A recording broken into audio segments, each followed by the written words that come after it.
everybody, Sarah here, welcome back to my channel. Today we have a new pen day video, which is always exciting. So as I take a sip of wine, this is not a new pen, this is one I already have, Jinhao 82 with a fine nib, and this one just has the one coloured nib. The colour of the pen, I'm pretty sure it's pale blue or sky blue. It's basically a light blue. And they have recently come out with some new colours, and I also found one with a medium nib, which was super exciting to me. And this one has that two-tone nib just there. So the new pen day video is about this one, this Jinhao 82. But what I thought I'd do is just compare it to this one as we go along. I've inked them up with the same ink, so you can see the difference in nib line variation. I was thinking of the word width and I said nib. So in terms of the pen itself,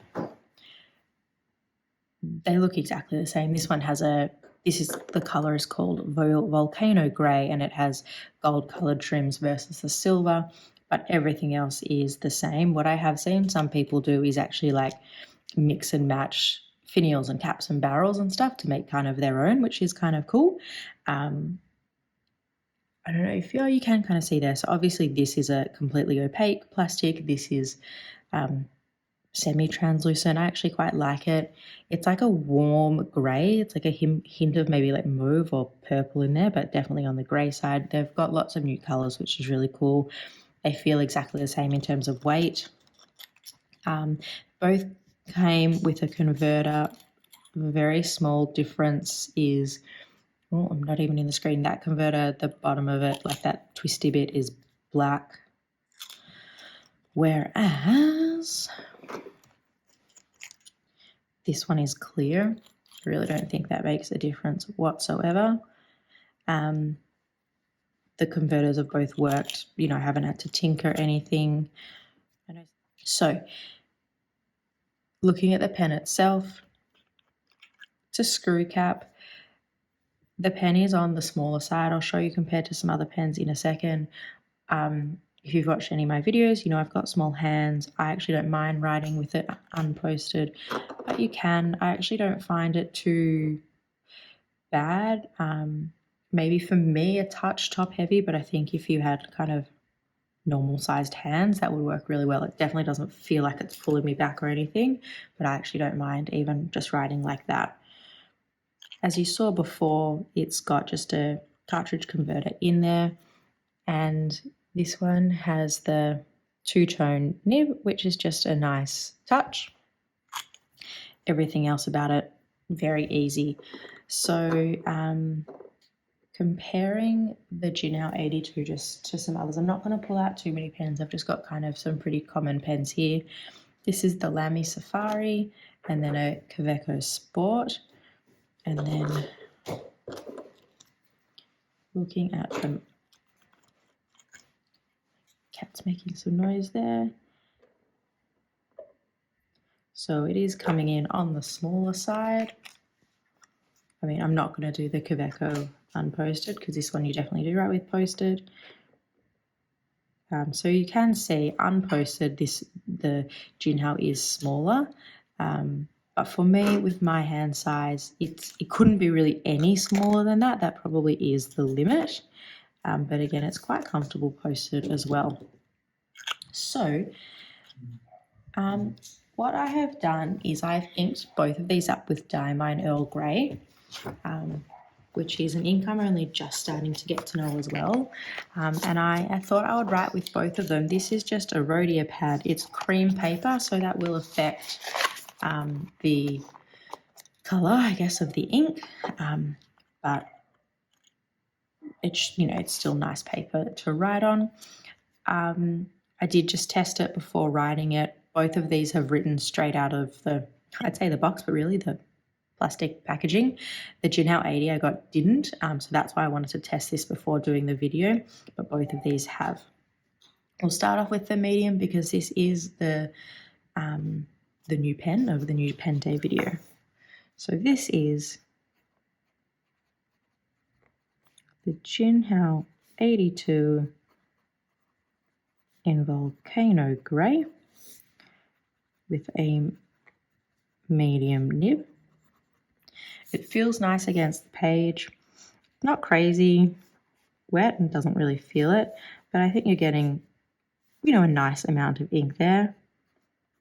There's no line variation. This is me pushing. I mean, you got a little bit there, but it's not really something I would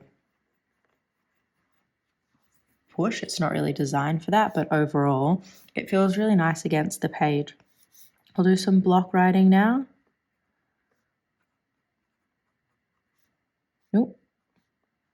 Help if I could spell. And I'm just going to leave some space because what I'll do is when I do this one is I'll do that underneath. And this is kind of more of a faster cursive.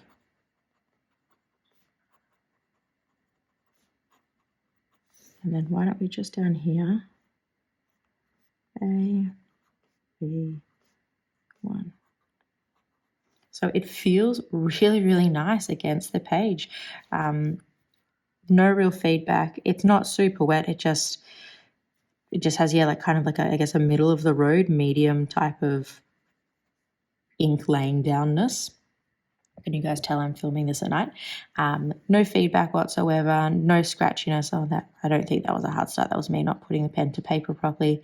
It just feels really, really nice in the hand.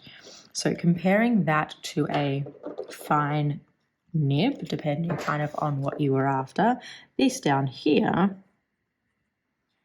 Jinhao 82, this one almost looks wetter, doesn't it? Let's call it pale blue. And this is, oh, that's super messy, the fine nib. Does this have any spring? Yeah, this kind of actually has even a bit more springiness.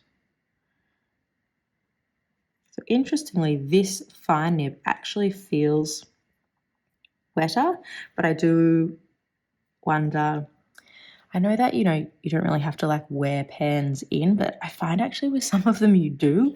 And it's not that you're actually pressing or moving or breaking the nib or anything like that, but it's like it just gets it going a little bit. So I do wonder, you know, what would happen if we come back to this one after, you know, a few writing sessions.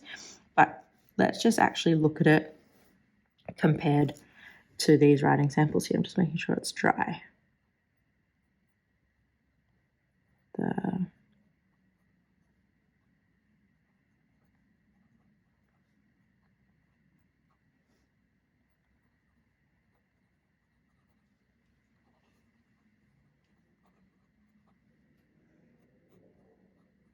So here's probably where it's obviously difference in the line width. I wonder if I can just do,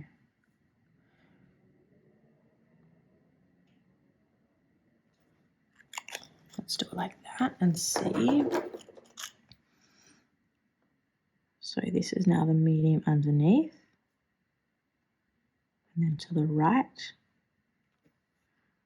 So from that just there, I would say this one does have a slightly springier nib, but it's really not what we're buying these for. But you can definitely see that this is a wider line width. I know I said that this one felt wetter. As I went on though, it definitely evened out. So maybe there's like a feed thing in there, but both of them actually feel really nice. You're actually seeing bits of shading in both as well. Trying to see if I can see more in the medium. In the faster writing, I'm just looking at like the Jinhao up here.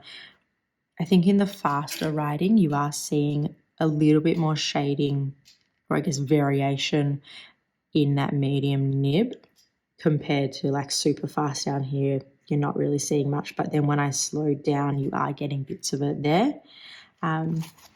I don't know enough about, you know, people talk about true mediums and Western versus Eastern mediums and things like that. To me, it's just obviously a thicker line. I'm heading towards wanting to really look into wider nibs at the moment, so that's why I wanted to pick this one up. It's on AliExpress for like, I think it's like $8 Australian. I actually got it on a special and it cost me $1.27, which is pretty crazy, because it feels great in the hand. That was a wrong emphasis. It feels great in the hand. And even if for that price of $8, I think it writes really well. It feels smooth. I'm interested to see if the feed can keep up. Not so much with this one, but with the Jinhao 80, I've just found that my feed at least just does not keep up for a full page of journaling. So very much interested to see how this one goes.